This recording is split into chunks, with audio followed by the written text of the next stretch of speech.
नमस्कार, आप सबका स्वागत है आप सबके अपने चैनल जय गुरुदेव उत्तराखंड पर।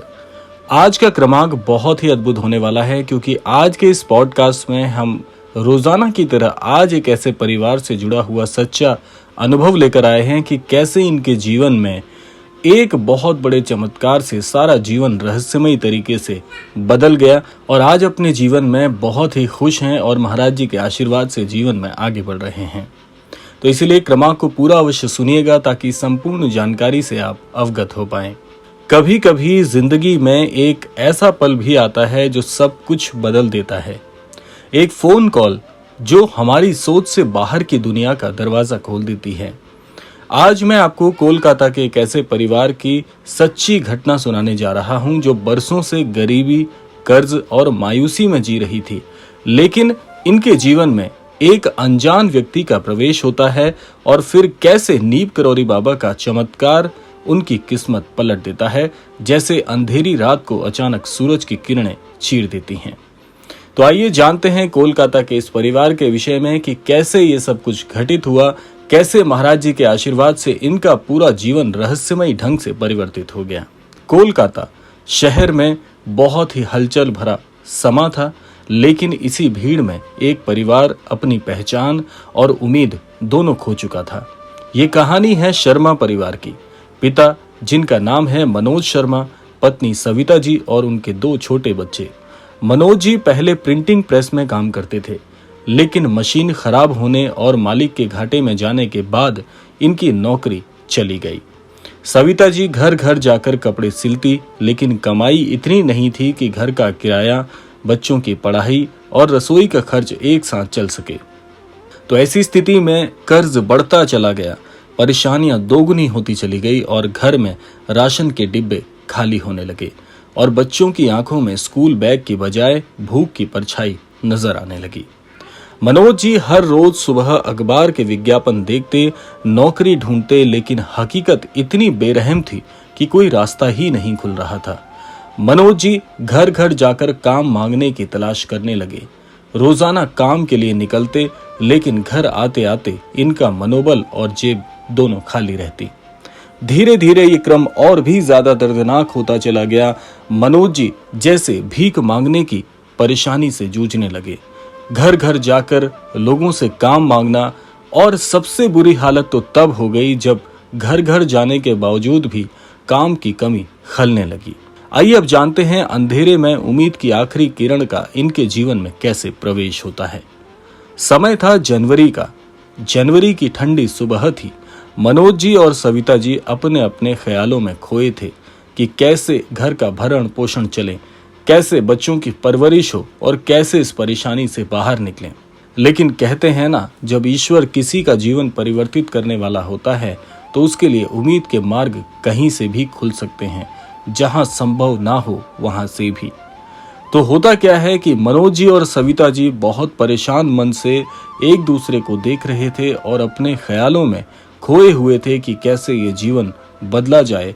अपनी बात तो छोड़िए, लेकिन बच्चों का जब ख्याल आता है तो हर किसी का मन बहुत ज्यादा परेशान हो जाता है। तो ऐसे ही दौर से दोनों गुजर रहे थे, परेशान चल रहे थे। लेकिन तभी क्या होता है कि मनोज जी के पड़ोसी के घर पर एक फोन की घंटी बजती है। उनके पड़ोसी का कहना था कि मनोज जी के लिए एक फोन कॉल आया है। मनोज जी सोच में पड़ गए कि बरसों से उनके रिश्तेदारों ने या कभी किसी मित्र सगे संबंधी ने उनका हाल चाल नहीं जाना। मनोज जी ने सोचा शायद कोई कर्ज वसूलने वाला ही होगा, क्योंकि इस समय हाल लेने वाला तो कोई था ही नहीं।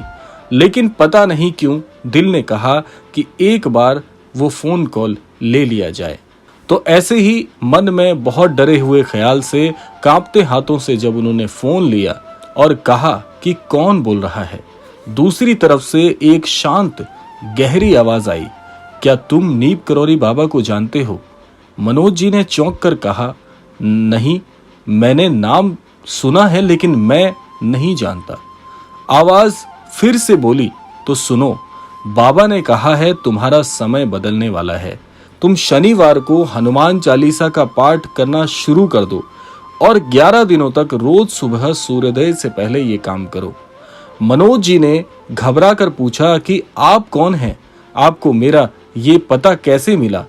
लेकिन कॉल अचानक से कट गई। मनोज जी ने नंबर वापस मिलाने की कोशिश की, पर बहुत प्रयासों के बाद भी जब वो कॉल नहीं मिला तो मनोज जी का हृदय बहुत ज्यादा घबराने लगा, क्योंकि इस प्रकार से किसी अनजाने नंबर से फोन आना और उन्हें हिदायत देना कि अपने जीवन में इस प्रकार से आगे बढ़ो, ये कहीं ना कहीं उनके मन को संशित और भ्रमित कर रहा था। आइए जानते हैं कैसे ये पहला संकेत उनके जीवन में प्रवेश करता है। मनोज जी ने सोचा शायद ये कोई मजाक कर रहा था, लेकिन उसी रात उन्हें एक सपना भी आता है। सपने में एक वृद्ध संत कंबल ओढ़े हल्की मुस्कान के साथ चुपचाप उनकी ओर देख रहे थे। मनोज जी ने पहचानने की कोशिश की और अचानक वही आवाज समय बदलने वाला है ऐसा कहकर बहुत शांत हो गई। सुबह उठकर जब उन्होंने बहुत प्रयास किए कि कौन मेरे स्वप्न में आया है और किस प्रकार से ये पता चल सकता है कि वो व्यक्ति कौन थे जिन्होंने मुझे स्वप्न में दर्शन दिए, तो बहुत खोजबीन करने के बाद वो दंग रह जाते हैं। वो चेहरा वही था, नीप करौरी बाबा। जब उनकी खोज संपूर्ण हुई और उन्होंने पाया कि ये चेहरा तो महाराज जी का है, तो मनोज जी ने बिना देर किए शनिवार से हनुमान चालीसा का पाठ करना शुरू कर दिया। पहले दिन घर में हल्का सा सुकून महसूस हुआ। ऐसा लगने लगा मनोज जी का अनुभव कि जैसे कोई शक्ति हमारे साथ चल रही है। तीसरे दिन मोहल्ले का एक पुराना परिचित व्यक्ति आता है और बोलता है, मनोज जी, हमारी कंपनी में प्रिंटिंग का काम शुरू हो रहा है, आपको इंटरव्यू के लिए बुलाया जा रहा है क्योंकि हमें अनुभवी लोगों की तलाश है। मनोज जी को यकीन नहीं हुआ, क्या ये बाबा का इशारा था? अब जानते हैं कि कैसे मनोज जी के जीवन में एक चमत्कार उनकी प्रतीक्षा कर रहा था।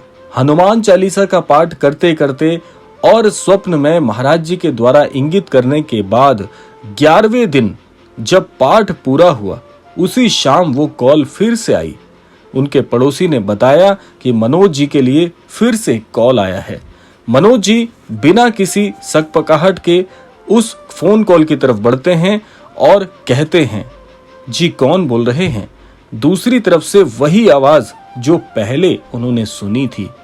कहते हैं, बधाई हो, तुम्हारा कर्ज उतर जाएगा और तुम्हारे बच्चों का भविष्य भी सुरक्षित होगा। मनोज जी की आंखों में आंसू थे और वो पूछते हैं कि आप कौन बोल रहे हैं? और आवाज आती है, हम तो बस बाबा का संदेश पहुंचाने वाले हैं। और ये कहकर फिर से वो कॉल कट जाती है। अब होता क्या है कि 2 हफ्तों में मनोज जी को नई नौकरी की प्राप्ति होती है। उनका पहला वेतन, जिसमें बोनस भी जुड़ा था, और एक अजनबी ने उनके पुराने कर्ज का आधा हिस्सा भी चुका दिया था, ये कहकर कि ये मेरी तरफ से एक दान है। शर्मा परिवार की जिंदगी बदल चुकी थी, लेकिन आज भी वो सोचते हैं कि वो कॉल करने वाला कौन था, और जो नंबर कई बार प्रयास किया गया पुनः मिलाने के लिए, वो नंबर कभी ट्रेस ही नहीं हुआ। तो ये जो सच्चा अनुभव आपके साथ साझा हम कर रहे हैं, इसके साथ साथ महाराज जी का एक संदेश आपके लिए भी जुड़ा हुआ है। आइए जानते हैं इस क्रमांक से आपको क्या सीख मिलती है, कौन सा संदेश आपके लिए व्यक्तिगत रूप से इस क्रमांक में छिपा हुआ है।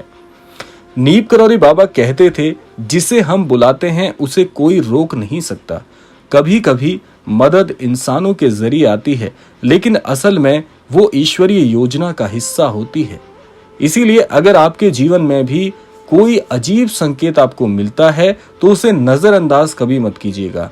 हो सकता है वो संकेत आपकी किस्मत को बदलने वाला एक मोड़ हो। इसीलिए याद रखें, आस्था, श्रद्धा और सेवा, ये वो चाबी है जो हर बंद दरवाजे को खोल देती है। अगर आपको ये सच्चा अनुभव बहुत ही अद्भुत लगा हो, तो ध्यान रखिएगा कि ऐसा ही सच्चा अनुभव एक दिन आपके जीवन का भी भाग बन सकता है, बशर्ते आप महाराज जी से हृदय से जुड़ने का प्रयास करें।